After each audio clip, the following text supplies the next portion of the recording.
Welcome to GrayPrimer, a show that's mostly about miniatures. My name is Nick, I'm your host, and in this episode I'm going to be talking about the future of the channel, unboxing some Beast Snagga Orks, looking at some very cool stuff I found on the internet, and if you hang out with me until the very end, I will share details of an upcoming competition to celebrate hitting 1,000 subscribers. Until then, let's have a little music.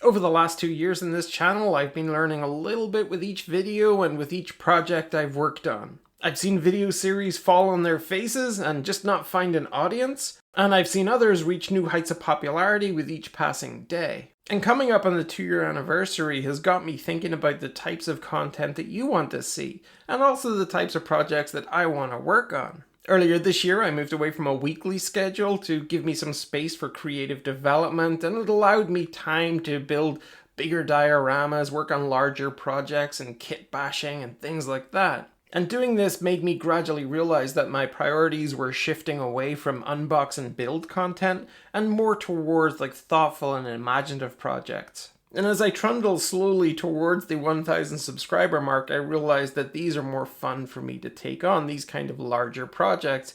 And I think from the feedback I'm seeing from you in the comments, it's more fun for you to watch as well. Earlier this year, I did the Ork series where I took a bunch of model kits of real life vehicles and converted them into Orky wonders. I've also tweaked Popular Games Workshop kits to make them feel like they have a little bit more narrative to them. And most recently I tried to answer the question, what do orcs get up to in peacetime? And for me, that was my most challenging and exciting project to date. That was a ton of fun. But that doesn't mean that I'm going to give up on unboxings entirely. I still really enjoy sharing the experience of that with you, and also giving those miniatures a really honest review. But I do want to be a lot more selective in the kits that I feature, and only go for ones that are really exciting to me, or ones that you're asking for most in the comments below. Which brings me neatly to this week's featured content, which is the Beast Snagga Orks for Warhammer 40,000. This is not the easiest kit in the world to find, but some friendly local game stores still have them on their shelves, so it's well worth shopping around for. But before I do that, let's have a look at the top 10 hobby products I found on the internet. At number 10, we've got TT Combat's Agatha's Stone Moon Tavern. Made from 3mm MDF, this 2-story fantasy tavern can be taken apart to allow play on both floors. At 9 is Warhammer's Slopper and Scabber for Necromunda, and these are wonderful sculpts from the Necromunda brand on Slopper's arm and his belly wounds, to Scabber's beaming grin and collection of dodgy junk for sale underneath his coat. Nuclear Shrimp Games are at number 8 with their Brute diorama. Unfortunately, this is the only picture I could find of it, but it's an incredible ogre with a huge haul of garbage or treasure on its back, and it's holding a tiny little ogre miniature in its hand. It's just so adorable. Less adorable at number 7 are Green Stuff World's resin mechanical skulls. And for a long time I've been saying that there should be more servo skulls in Warhammer 40,000 kits, but GSW have answered my prayers. TT Combat feature again, this time at number 6 with the Buratino, and I thought they had painted this tiny little marionette puppet in a really creepy way, and I thought that was a bit unfair. No, it turns out the tiny puppet is a gifted assassin. That's terrifying. At number 5 is Gear Guts Mech Shop with a sneaky Bruiser's E. Love their names. Metal Gear Solid meets Orc sneaky ingenuity with these wonderfully stealthy greenskins. Just cover your head or legs with cardboard and you're sure to go unnoticed. Or maybe carry around a fake tree and go full Macbeth on your enemies. At 4, we have Cyber Miniatures Zombie Egg. Paint the shell to look like chocolate for a creepy Easter egg, or go ornate as you like for that high-end Fabergé from Hell effect. And at 3, Gear Guts Mech Shop are back, this time with the Grinder Tank -A. Trundling onto your hobby desk or your battlefield at 12 inches long and 6 inches wide, this monster tank would be an incredible addition to both Orc and Genestealer cult armies. In the runner-up spot this week is RTLW's Old Gang Bundle, and if you're a fan of the Eisenhorn series on Black Library, you know how cool this is. Yeah, it's not licensed, it doesn't encroach on any of the IP from Games Workshop, but you know that you're looking at Eisenhorn and Nail and Fishik and Beckwin and Battencourt. They're all there. Even the huge Cherubael towering over the back of them, all wrapped up in chains. How cool is that set? And in the number one spot this time is Warhammer's Dungeon Bowl. The original Dungeon Bowl came out in 1989, just 1 year after Blood Bowl 2nd edition, and it came with like 16 dwarfs, 16 elves, started the game with a treasure hunt for the ball, and it also featured spiked pits and teleports. It combined a fantasy dungeon crawl with brutal American football and was just as crazy to play as that sounds. I'm thrilled to see it back again, even if there are no new sculpts in the included miniatures. Back in '89, they recommended that you went out and bought the Dungeon Floor Plans book for a tenner to expand your playing area. Hopefully that's still possible with this second edition, as it was one of the coolest features of the original. I guess I'll find out when I feature it in an upcoming unbox and build video. But for now, let's get back to the featured content as I look at the Beast Snagga Orks. There is something so cool about this box art. This thing looks amazing. Even the detail on this guy, like, this thing looks great. 26 miniatures. Big box for 26 miniatures, but that codex is in there as well. On the back, it lays out everything. More fantastic artwork over here. Hopefully this is a sign of good things to come within the codex.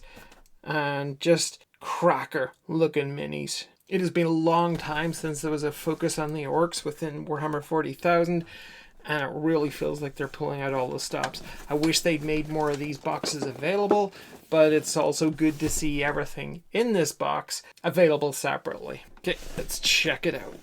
Oh my word. Tell me that's available inside as a print. That is so cool looking. And on the back, have a look at that. I'm sorry, that is just too cool. Okay, let's get into this. It's in a plastic tray. I think that's the biggest plastic tray I've ever seen in a Warhammer kit. I'm surprised this survived. I'm surprised it's not all shattered up. It's definitely sustained damage here. And that's probably just because of the weight of the codex and stuff, like banging around in here while it was in shipping. And more damage over here, but it stayed in one piece. Whole bunch of bases here. Some of them loose.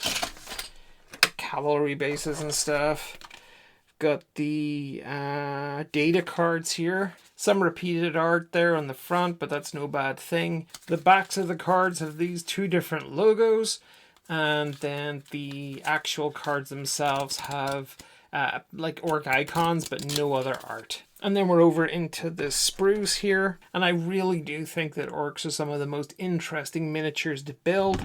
I think they have just such intricate little cobbled together details. The squigs and things are just so much fun to look at. In real life, they'd be utterly terrifying, but on plastic sprues, yeah, they're just little sweethearts, aren't they? Yeah, orcs are just too much fun. I love the way you can see the way they've like bolted plates to things, and they just seem to, I'd say after a good solid piece of Daka, their rivet guns are their best friends. On the sprue, these orcs look a little bit smaller than the likes of the orcs I've been seeing in Blood Bowl. These look a little bit more restrained. Maybe the ones in Blood Bowl are just full of so many steroids and stims that they bloat out like that. This artwork is stunning, but I really wish they had some of that inner sleeve box art as one of these, I guess, sprue barriers, you could call it. It's to stop the spiky bits of the sprues getting through to the books underneath and damaging them. But that is really, really cool. All right. Now the codex itself. Oh, cool. This looks brand new. The wonder is there copyright on it? Oh, there is. Oh, it is. Yeah, I thought it was new. That's a great little addition to have alongside the brand new codex. The codex has that box art again repeated. Very subdued matte finish cover, but it is lovely, very high quality. Live off the land, gotta find war. Kill what comes close to old ways is best. Beautiful. And that's it. Like, Warhammer 40,000 Codex Orks, Warhammer down below, no text on the front, and just that on the back. Really lovely. The wall of screams there. And then I guess everything within the screaming pages is the standard Ork Codex. Glossary and reference. Some great art already there. Oh, look at this lot. And my beloved Blood Angels completely surrounded by orcs there. It sends a shudder through me. Dedicated manual for this release. Full color. I'm curious to see how many variant options there are here for putting these together. Really, I just can't wait to get these built. So that's it. I'm going to go do exactly that, and I'll be right back. First up is Zogrod Wortsnagga, who comes with a Slugga pistol and Da Grab Zappa handheld weapon there. Great looking mini, lovely hair and beard. It's so lovely. Look at his lovely hair. Great face on him, and yeah, an interesting sculpt. There's a lot to get in the way of your paintbrush if you're trying to get in past that hair and stuff. So make sure you're doing the external features last, because otherwise it'll be frustrating. And the first of the Squighog Boyz here, and I just love how dynamic these are posed. They're just really full of action there. You can tell this creature is at full pelt across the battlefield. Look at that augmetic leg at the back. There's no shortage of detail here. There's battle damage the entire way across it. The orc looks full on aggro up top there. And the little grot is even giving it his all, hanging on the back. And you can see he's holding on to a rung that's connected to part of the body armor of the orc up above him. And I think that's just a beautiful little detail. These things look so great. I'm not going to show them all. I'm just going to show a selection. And look how different this one looks. The wheel at the back kicking up all that dirt. You've got the orc fully into it as well. The squig is all reared up. That just looks so much fun. Every angle on this just has something interesting to look at. And I'm sure it would be fantastic to pick out all those details when you're painting it too. And then we have the Nob and Smasha Squig. So this is a different unit. And it's a similar enough looking squig out back here. We've got a augmetic right rear leg. The orc on top has no backup from a grot. I don't think he needs it. He looks fantastic. And would you look at the front of the Smasha Squig? Massive metal plate just, I don't know, riveted right into the skull of this thing. It doesn't seem to care. I think they're just angry regardless. Looks like some augmetic pistons or something down the neck there too. Probably to give more of a head-butt effect. Very, very nice looking. Great miniature. And then we're into the Beast Snagga Boyz themselves. And I think they complement the Squig Riders really well. The weapons are great, as orc weapons always are. They're super interesting to look at, cobbled together. The armor is a little bit more, dare I say, the armor looks kind of nice on these orcs. It doesn't look like it's going to give them tetanus if they turn the wrong way. It actually looks pretty good, and they've got animal pelts there too. Like, these are pretty well turned out orcs. I mean, however you paint them could change that, but you know, straight out of the box, they look pretty good. I really hope you enjoyed that. And just before you go, 1,000 subscribers are looming ever larger over the horizon. And I'm going to have a little giveaway to celebrate that as soon as it happens. I've put together a nice prize of minis, merch, and miscellaneous magic to ring in the 4-figure follower festivities. So soon after I hit 1K, I'll post a video up announcing the details of how you could be in with a chance of winning this cool prize. So to get us there in a hurry, you can subscribe if you haven't already and share it with like-minded folks too. But until the next time, don't forget to keep your glue nozzles clean, your barrels drilled, and your mold lines smooth. Take care. Bye-bye.